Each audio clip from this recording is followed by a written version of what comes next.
Summary of Experiments with People by Robert P. Abelson, Kurt P. Frey, and Aiden P. Gregg.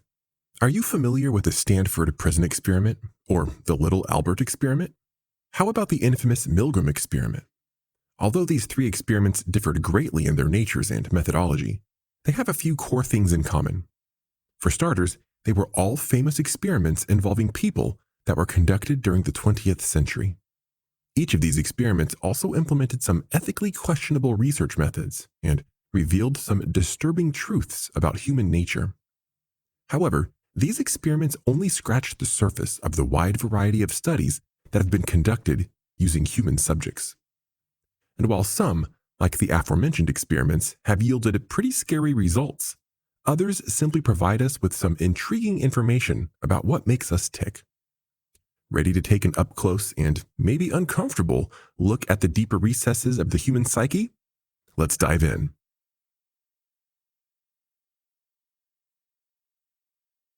Chapter 1.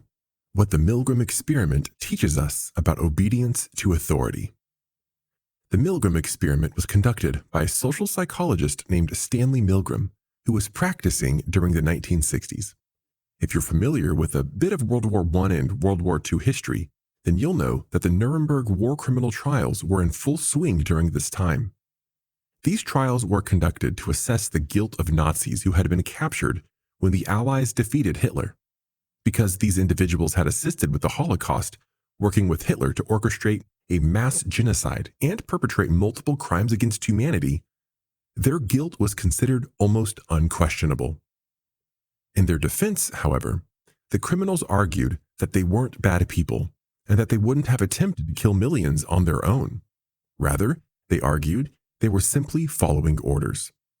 Milgram was shocked and angered by this argument, and he wanted to examine its validity by conducting a psychological experiment.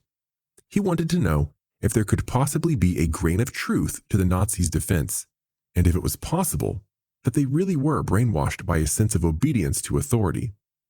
So, in July of 1961, a year after the trial and execution of Nazi war criminal Adolf Eichmann, Milgram decided to construct an experiment that would somewhat simulate the conditions experienced by Nazi officers who were just following orders to torture their fellow human beings.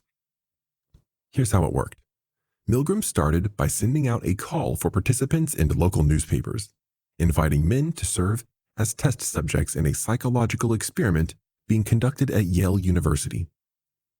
The experiment was structured in the following fashion. One person would be a learner. One person would be a teacher. Milgram would serve as the experimenter and would be dressed in official clothing that marked him as an authority figure, like a lab coat. The learner, however, wasn't actually a real test subject, but one of Milgram's colleagues who was pretending to be a volunteer. To give the appearance of being fair, the two volunteers would draw lots to determine who would play the learner and who would play the teacher. Unbeknownst to the real volunteer, however, the drawing was always rigged so that Milgram's colleagues always wound up playing the learner.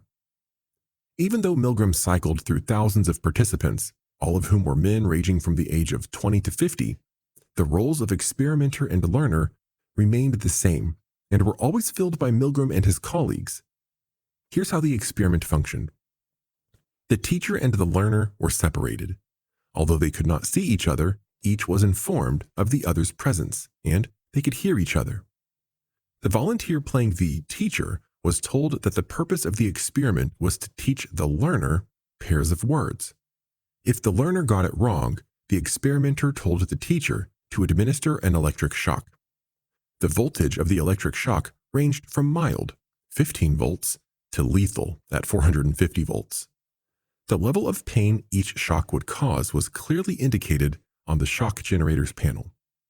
This meant that no matter what the level of shock the teacher chose, they would be unable to avoid the fact that they were intentionally inflicting pain on another human being. However, the teacher was told that even though the shocks would cause significant pain, they would not be held responsible for the suffering they inflicted.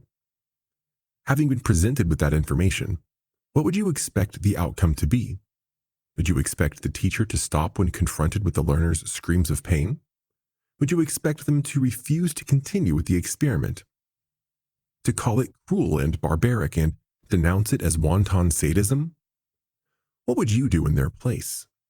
If you cherish the worldview that, at heart, most people are basically good, you might be surprised to learn that the results were the opposite of what you might expect. In fact, when told to continue shocking the learner, almost every participant complied, even when they could hear the learner's agonized screams. Despite the fact that the learner consistently broke down sobbing and begging for release, the participants continued to shock them on command. And when the experimenter instructed them to continue raising the voltage, more than half of the participants complied. Even when they were instructed to use voltage that was indisputably lethal.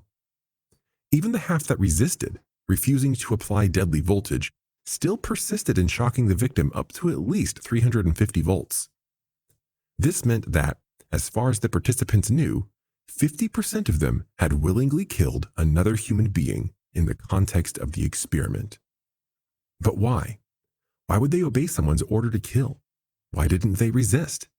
And what did this mean about the morality of these participants? To answer these questions, Milgram interviewed the volunteers after the experiment and asked them about their thought processes.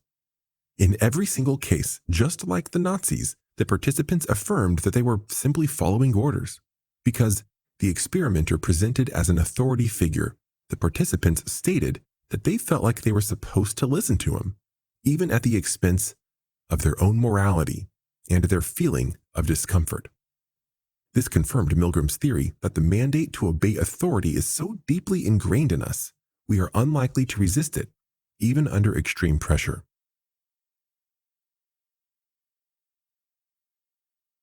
Chapter 2.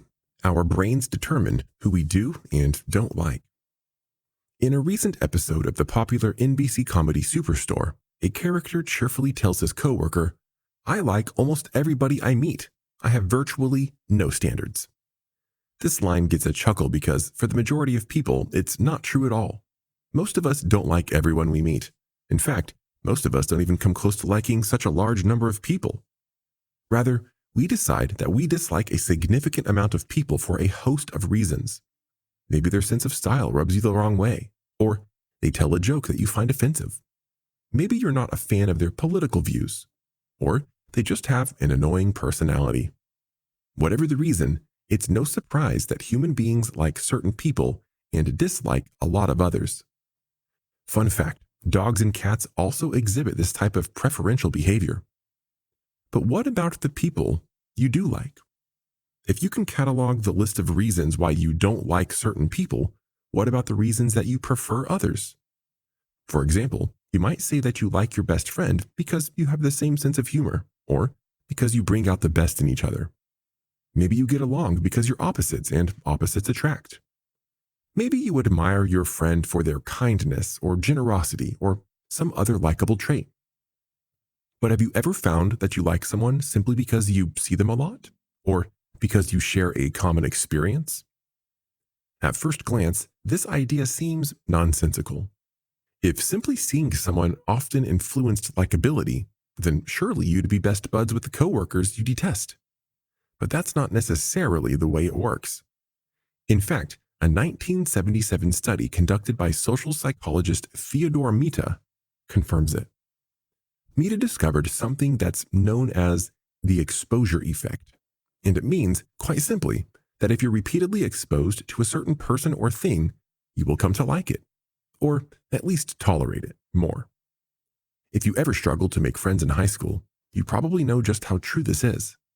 If you didn't really fit in anywhere, and you bonded with a group of kids that also existed on the fringes of adolescent society, your friendship probably didn't develop because you had a deep affection with one another.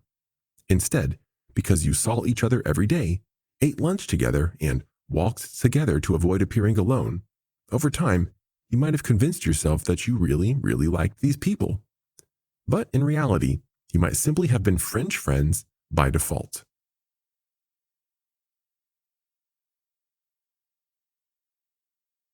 Chapter 3. Groups can have a negative impact on our moral development. We all know peer pressure is a thing. At some point in our lives, everyone has felt pressure to go along with a group in some capacity, even when it acted against our best interests or made us uncomfortable. But have you ever wondered why peer pressure is so powerful? Social psychologists John Darley and Bib Latane were curious about this too, and so, in 1968, they conducted a study to measure the impact of a group on our personal morality. Their study was motivated by the 1964 murder of a young woman named Kitty Genovese. Kitty was 28 years old when she was stabbed to death outside her apartment building in New York City. Over 40 neighbors were present in the apartment building at the time and later reported hearing Kitty's screams as she died. However, because they knew that so many other people were home, none of them stepped up to help her or even to call the police. Why? Because everybody assumed that someone else would help, thereby making it someone else's problem. Had a neighbor intervened, it is highly likely that Kitty's life might have been saved in time, or that her attacker might have been brought to justice. But because everyone passed the buck, Kitty bled to death from her injuries just a few feet away from her own front door. Darley and Latane were, understandably, horrified by the callousness these neighbors displayed, and they wondered if this would be true of everyone. In the same position, would we all assume that someone else would help?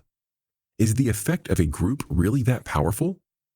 To explore these questions, they recruited a group of college students to participate in an experiment. The students did not know each other, and they could not see each other during the course of the experiment. Instead, they interacted via microphones and speakers from behind closed doors.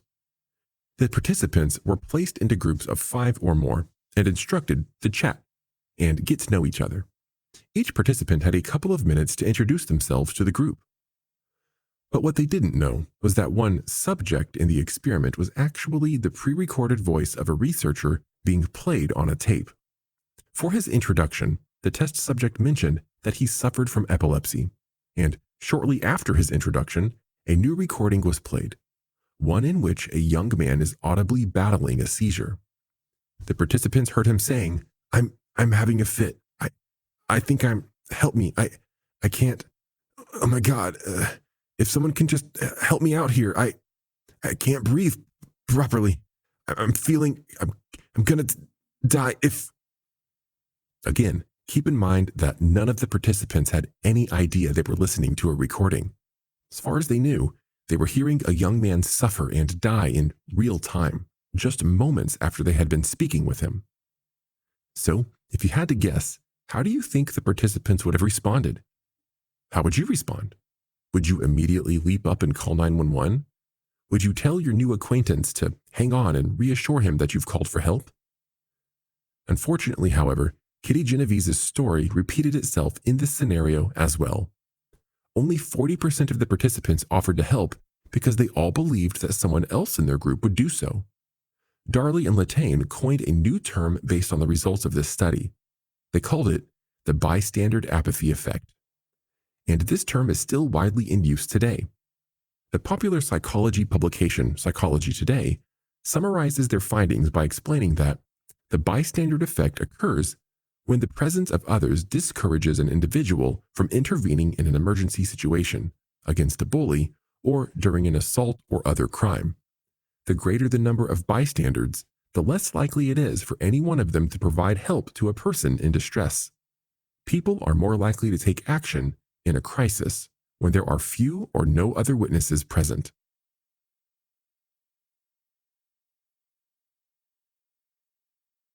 Final summary. Life is often uncertain, so it's easy for human beings to think that if we know anything for sure, we know ourselves. However, social psychology's experiments with people have shown that this is not necessarily true. In fact, it's entirely possible that sometimes we don't know ourselves at all. When faced with an emergency, a crisis, or a certain type of stimuli, human beings might not respond in the way we would expect or even hope. But over the course of the 20th century, researchers conducted a number of experiments in the field of social psychology, and these experiments have taught us a great deal about ourselves and about human behavior in social situations. We also know that human nature is not static or unchangeable.